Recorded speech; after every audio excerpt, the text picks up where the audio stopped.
Olá, meus queridos, tudo bem? A meditação de hoje se encontra em João 8:44, que diz assim: Vós tendes por pai o diabo, e quereis satisfazer os vossos desejos. Ele que é homicida desde o princípio nunca se firmou na verdade, porque nele não há verdade. Quando profere a mentira, fala-lhe do que lhe é próprio, porque é mentiroso e pai da mentira. Você já ouviu falar em mentira branca?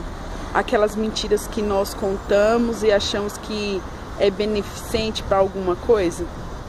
Pois nós vemos aqui que toda mentira procede de Satanás, não é mesmo?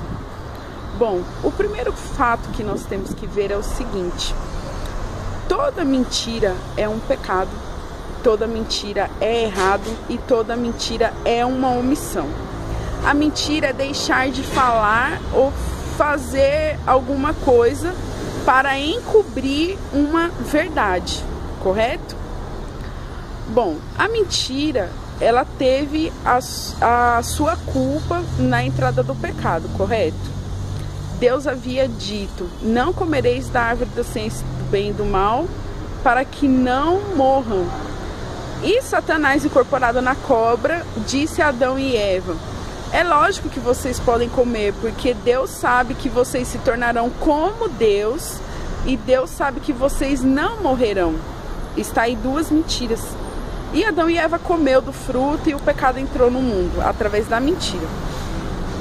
Bom, a questão é: quando que uma omissão é uma mentira? Toda omissão é uma mentira? Não, depende muito do caso.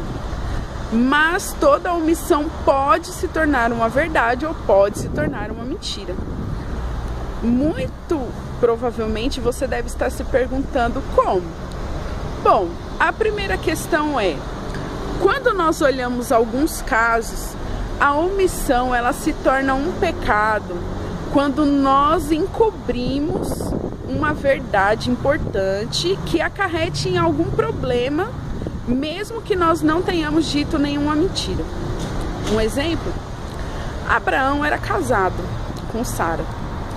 Abraão havia ido para uma cidade muito distante e ele havia levado a sua esposa, e o rei daquele lugar, ele se encantou por Sara, pela sua beleza, pela sua simpatia, e queria tomar Sara por esposa. Quando Abraão foi questionado a respeito de quem era Sara, a primeira coisa que Abraão respondeu foi: ela é minha irmã. Abraão mentiu? Ele omitiu uma informação importante, porque na verdade Sara era a meia-irmã de Abraão por parte de pai.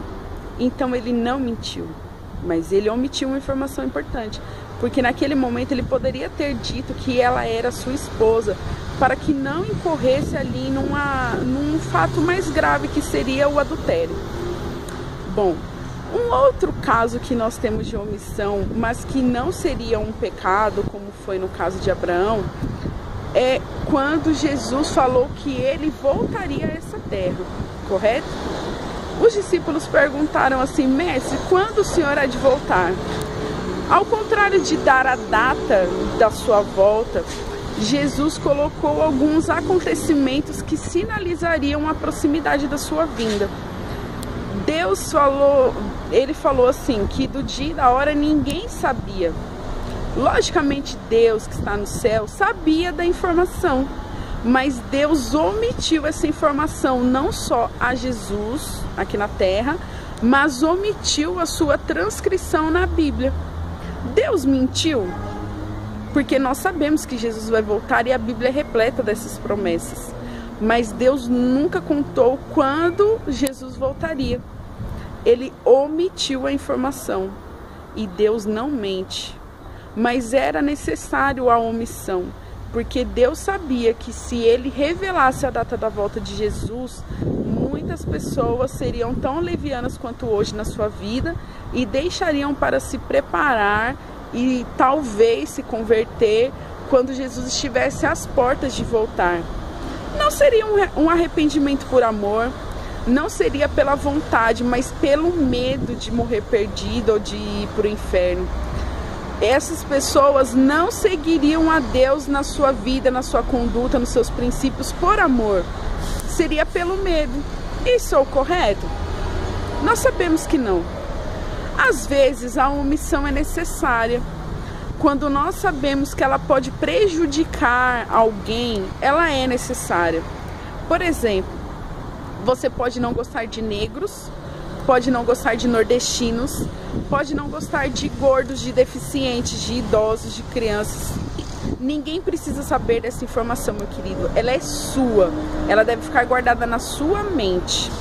Algumas coisas que nós muitas vezes pensamos em falar e que pode prejudicar, nós devemos omitir, calar a nossa boca e guardar na nossa mente.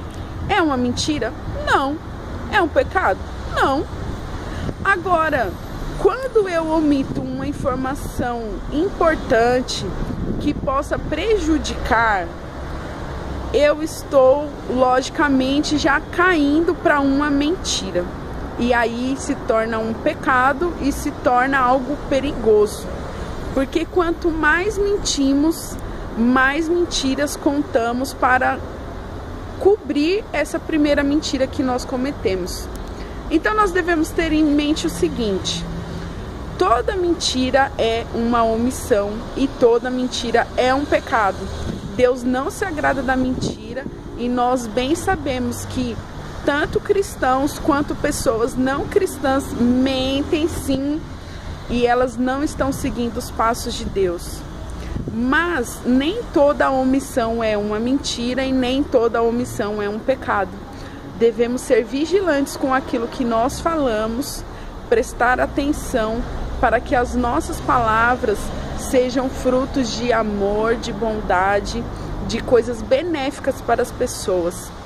Que nós não sejamos mentirosos, não ludibriemos, não enganemos, não falsifiquemos, não enganemos ninguém através da mentira. Use a sua boca para proferir verdades. Se for necessário para o bem de alguém, omita-se, porque ninguém gosta de ser debochado e chacotado pelo que é. Então nem sempre a nossa opinião é necessária. Mas não minta. Tenha sempre como base a verdade, porque Deus é a verdade. Jesus é o caminho, a verdade e a vida, e ninguém vai ao Pai senão por Ele. Que a sua boca e a sua vida sejam repletas de verdade hoje e sempre. Que Deus te abençoe.